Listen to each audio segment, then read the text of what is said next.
अस्सलाम वालेकुम, महा सरफराज हियर। आज हम साइंस से रेलिवेंट कुछ इंपॉर्टेंट एमसीक्यूज़ डिस्कस करेंगे। ये जितने भी एमसीक्यूज़ इस वीडियो में हैं वो सारे ही पीपीएससी की तरफ से कंडक्ट किए जाने वाले एक पास्ट पेपर के अंदर पूछे गए थे। पेपर जो है, ये टेस्ट जो था वो लेक्चरर बॉटनी का है और 2017 में हुआ था। ठीक हो गया।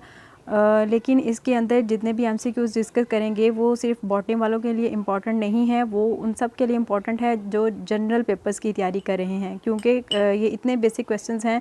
कोई भी टेस्टिंग एजेंसी आप लोगों से ये क्वेश्चन पूछ सकती है।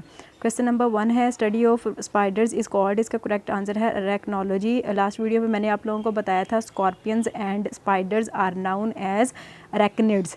उसके बाद है, steel is composed of many elements, however the two essential elements of steel are iron and. इसका करेक्ट आंसर है ए, कार्बन। इस एमसीक्यूज़ का मतलब ये है, स्टील को बनाने के लिए डिफरेंट एलिमेंट्स की ज़रूरत होती है, लेकिन जो इसमें दो इम्पॉर्टेंट एलिमेंट्स हैं वो कौन कौन से हैं, वो हैं कार्बन एंड आयरन। उसके बाद दो साइड पे मैंने एमसीक्यूज़ लिखे हुए हैं, ये पीपीएससी या एफपीएससी अक्सर पूछती है। Purest form of carbon is, इसका करेक्ट आंसर है डायमंड। आप लोगों ने ये अपने माइंड में रखना है, diamond is hardest substance on the earth. ठीक हो गया। ये दोनों ही क्वेश्चन काफ़ी पूछे जाते हैं। उसके बाद है, which scientist is most responsible for finally laying the theory of spontaneous generation to rest. इसका करेक्ट आंसर है C, Louis Pasteur. Last video में मैंने आप लोगों को बताया था germ theory was proposed by Louis Pasteur and Robert Koch. उसके बाद है, viruses are cellular in structure. इसका करेक्ट आंसर है बी, एन ऑब्लिगेट पैरासाइट। आप लोगों को मैंने बताया था आप लोगों के इर्द गिर्द डिफरेंट माइक्रो ऑर्गेनिजम्स पाए जाते हैं, उनमें से वायरसेस है बैक्टीरिया, निमाटोड एंड फंजाई। तो वायरसेस जो है इनको ऑब्लिगेट पैरासाइट्स कहा जाता है। ऑब्लिगेट पैरासाइट्स वो होते हैं जिनको रिप्रोडक्शन के लिए और ग्रोथ के लिए लिविंग ऑर्गेनिजम्स की ज़रूरत होती है।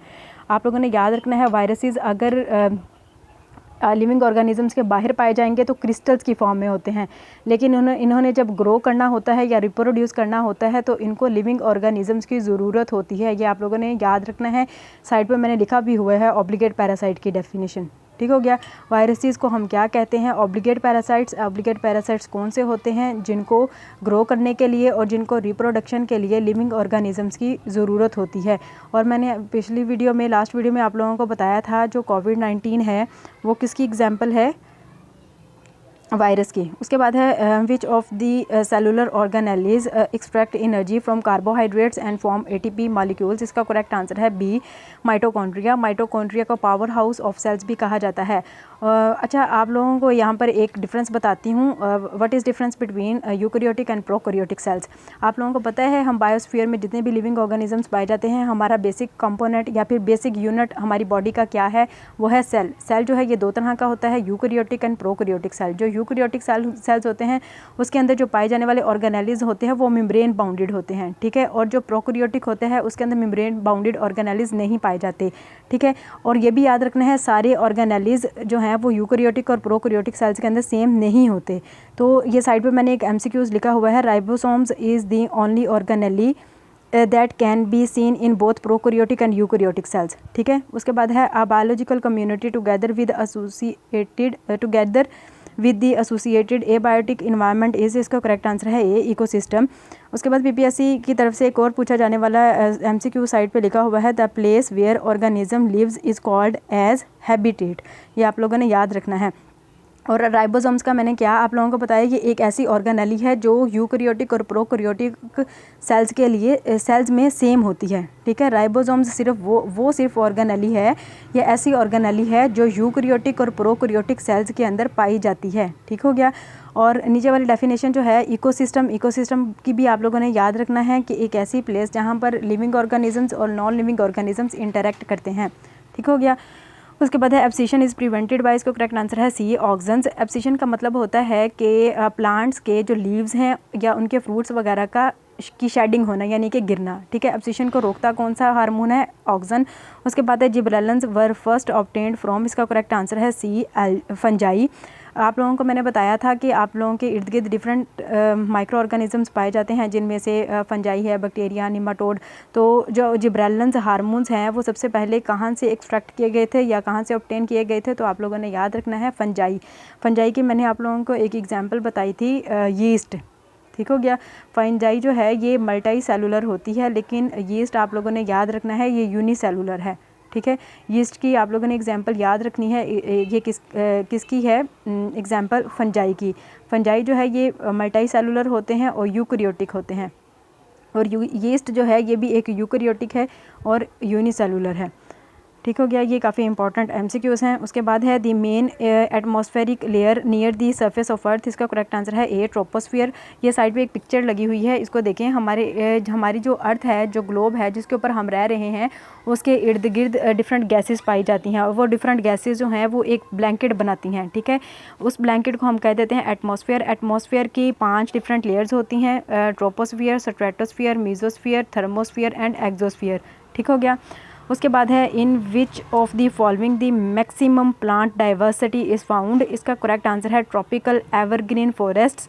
इस एमसीक्यूज़ की मैंने डिटेल इस वजह से नहीं डाली क्योंकि आप लोगों के लिए मुश्किल हो जाएगा, लेकिन सिर्फ आप लोगों ने ये याद रखना है ट्रॉपिकल एवरग्रीन फॉरेस्ट के अंदर प्लांट डाइवर्सिटी मैक्सिमम होती है। ठीक हो गया।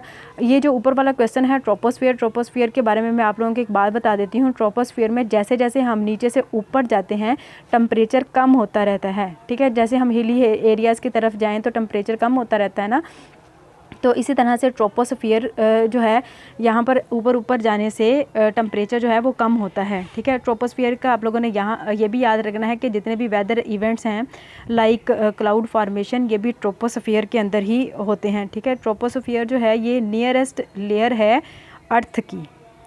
ठीक है, एटमॉस्फेयर की अर्थ के पास नियरेस्ट लेयर है। उसके बाद है Linnaeus is credited with introducing, इसका करेक्ट आंसर है D binomial nomenclature. Last video में भी मैंने आप लोगों को बताया था। उसके बाद है mutualistic association made up of fungus and cyanobacterium is called, इसका करेक्ट आंसर है सी लाइकन। ये माइक्रो ऑर्गेनिजम्स की एक मैंने पिक्चर दिखाई हुई है साइड पे। तो मैंने बताया माइक्रो ऑर्गेनिजम्स डिफरेंट टाइप्स के होते हैं, तो माइक्रो ऑर्गेनिजम्स में से एक फंजाई ले लें और एक आप लोग साइनोबैक्टीरियम ले लें जिसको हम एलजी भी कह सकते हैं। ठीक है, उन दोनों के दरमियान में एक बेनिफिशियल या फिर जो म्यूचुअलिस्टिक एसोसिएशन होता है हम उसको लाइकन कहते हैं। ठीक है, उसके बाद है which of the most primitive group of algae, इसका करेक्ट आंसर है ए ब्लू ग्रीन एलजी। उसके बाद है most fossils are found in, इसका करेक्ट आंसर है सी ग्रीन सेडिमेंट्री रॉक्स। अच्छा, आप लोगों ने याद रखना है रॉक्स 3 तरह की होती है, igneous rocks, metamorphic rocks, igneous rocks, sedimentary rocks and metamorphic rocks. उसके बाद है the source of hydrogen atom for synthesis of glucose is, इसका करेक्ट आंसर है ए H2O वाटर। उसके बाद है in plant cells dark reaction of photosynthesis take place in the, इसका correct answer है क्लोरोप्लास्ट। ये साइड पे एक एमसीक्यूज लिखा हुआ है, difference between chlorophyll and chloroplast.